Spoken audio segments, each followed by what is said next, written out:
Hello everyone, কেমন আছেন সবাই? তো আজকে ভাবছি আমরা সরিষার তেল বানাবো। তো এখানে আমার গাছগুলো কি সুন্দর বড় হচ্ছে, ধনিয়া পাতার গাছ।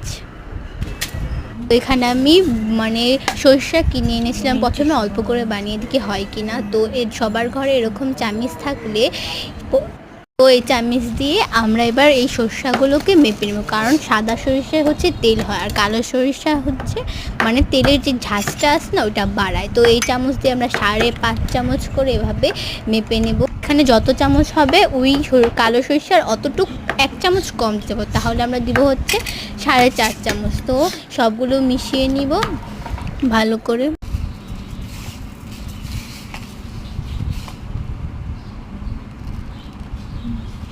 তো সুন্দর করে আমরা মেখে নেব। তো এগুলো দোকানের, তো আপনারা চাইলে ক্ষেতেরটা দিয়ে আরও বেশি ভালো। তো এখানে একটুখানি আমরা জল দিয়ে করে রোদে দিব।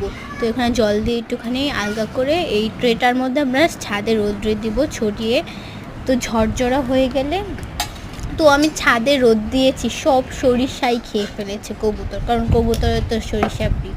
আর সেদিন ছাদে এত রোদ ছিল, তো একটু ছায়া পড়েছিল, আমি তখনই নিয়ে দিচ্ছিলাম সরিষাগুলো। তো শুকানো শেষ, সরিষাগুলো এরকম ঝরঝরা হয়েছে আর এরকম সাদা হয়ে যাবে সরিষাগুলো। তো এগুলো আমরা এবার ভালো করে মিহি করে নিব। তো এরকম মিহি করে নিয়েছি একটু জল দিয়ে। তো এবার জল দিয়ে এটাকে আমাদের ভালো করে মাখতে হবে। তো এরকম করে মেখে নেব।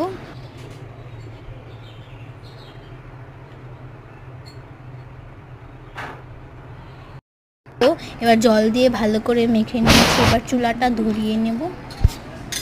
তো দেখুন এরকম হবে মাখলে। তো এবার চুলাটা ধরিয়ে নেব হাতটা ধুয়ে।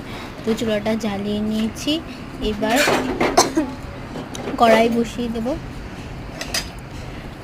তো এটা কিন্তু একদম লো হিট যে জালটা আছে ওই জালে করতে হবে, তাহলে দেখবেন তেলটা আস্তে আস্তে বের হবে।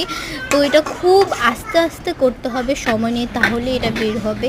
তো আমার চোখ পুরো জ্বলে গেছে। তো এবার এটাকে নামিয়ে নিব। যত গরম থাকবে তত তেলটা ভালো বেরোবে। তো গরম থাকতে আমরা এটাকে তো এবার আমরা চিপটে ছেনি দিয়ে নাড়াচাড়া করছি যেন নিচটা না লাগে।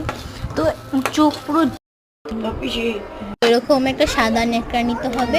তো এবার এটাকে ভালো করে আমরা ওটার মধ্যে চিপড়ে নিব।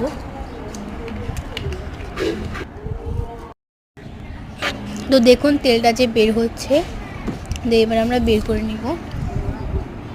তো এতখানি তেল বেরোচ্ছে আমাদের 20 টাকার সরিষায়। তো দেখুন